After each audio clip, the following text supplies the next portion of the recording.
What if I told you that sitting alone at a restaurant or booking a trip just for yourself is one of the boldest things you can do in today's world?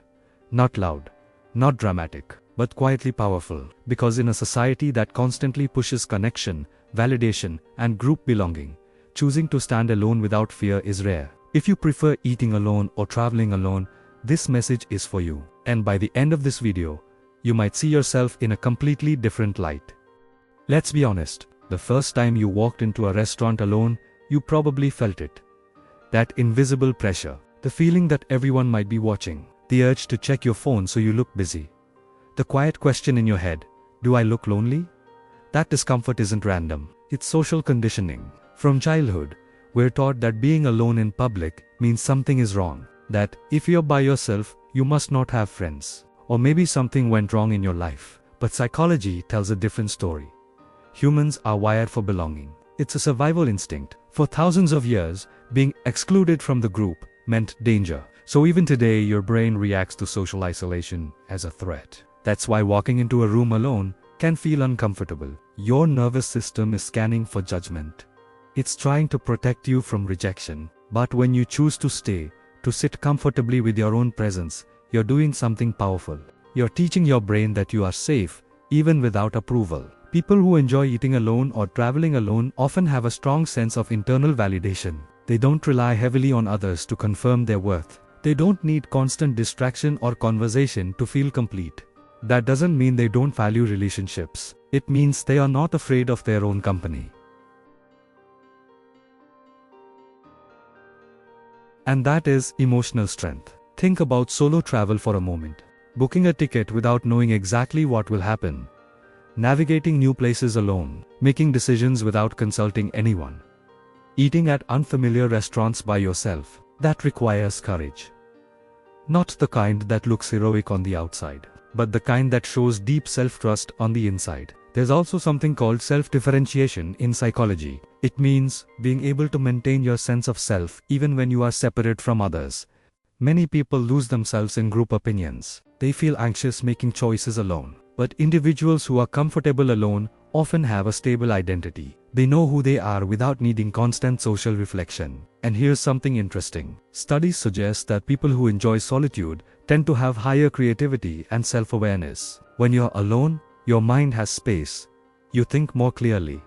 You reflect, you process emotions. You notice your environment deeply. Eating alone can turn into a mindful experience. Traveling alone can turn into self-discovery. But let's talk about the fear part. Society often labels solitude as sadness. If someone sees you dining alone, they might assume you were stood up. If you travel alone, they might ask, why didn't anyone go with you?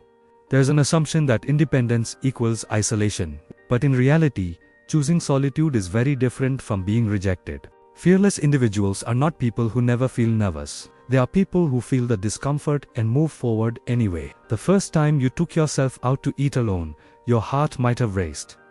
But you stayed. You ordered. You enjoyed your meal. That's exposure therapy in action. Every time you choose independence over fear, your confidence grows quietly. Another psychological layer is attachment style. People with secure attachment are more comfortable being alone because they don't see it as abandonment.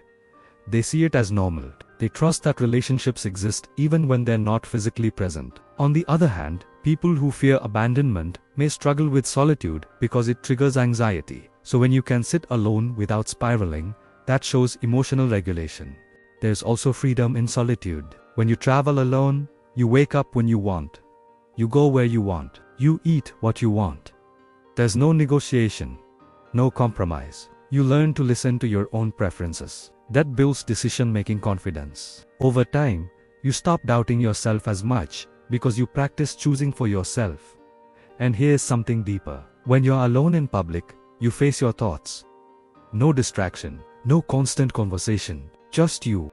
For some people, that's uncomfortable. But for fearless individuals, it becomes empowering. You start realizing that your own presence is enough. That silence doesn't mean emptiness. It means space. People who depend heavily on social environments often avoid being alone because it forces them to confront unresolved feelings. But when you are comfortable alone, it shows that you've made peace with parts of yourself that others are still running from. That doesn't mean you don't value connection. It means you don't fear independence. There is also a confidence shift that happens when you travel solo. You solve problems on your own. You navigate airports, maps, schedules. Every small success tells your brain, I can handle this. That builds resilience, and resilience is one of the strongest predictors of long-term psychological well-being. Let's also clear something up. Choosing solitude is not arrogance. It's not antisocial. It's not superiority. It's simply self-sufficiency. You can enjoy a group dinner and still love a solo lunch. You can travel with friends and still crave a solo adventure. Balance is healthy. Fearlessness is having the option and not being afraid of either.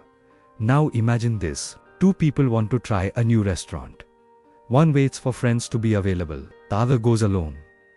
A month later, one person is still waiting. The other has new experiences, memories, and confidence. That difference is not about popularity. It's about courage. When you remove the need for external validation, you become harder to manipulate. You're not pressured into staying in places you don't enjoy just to avoid being alone. You're not trapped in relationships out of fear. Independence gives you options, and options create power. Solitude also strengthens your relationship with yourself. You learn what you like without influence. You notice your patterns. You become more self-aware, and self-awareness is one of the highest forms of intelligence. If you're someone who prefers eating alone or traveling alone, you may have been misunderstood before. People might have assumed you were shy or lonely, but maybe you're just comfortable. Maybe you're just secure. Maybe you're just brave enough to not let social pressure control your experiences. The world is loud. Constant notifications, endless opinions. Social media comparisons. Choosing to sit alone with a cup of coffee and simply observe is almost rebellious now. It shows you don't need constant stimulation to feel alive. And here's the beautiful part. Once you master being alone, relationships become a choice, not a necessity. You don't attach out of fear. You connect out of desire. That creates healthier bonds. If this message feels personal, I want you to reflect for a moment. The next time you walk into a place alone, instead of asking, do I look lonely? Ask, how powerful is it that I'm not afraid to be here by myself? That shift changes everything.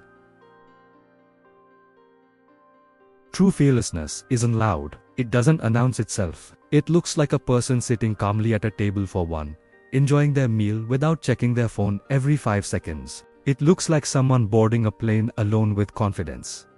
It looks quiet, but inside, it's strong. So if you prefer eating alone or traveling alone, maybe you're not isolated. Maybe you're independent. Maybe you're not lacking connection. Maybe you're connected to yourself, and that might make you one of society's most fearless individuals.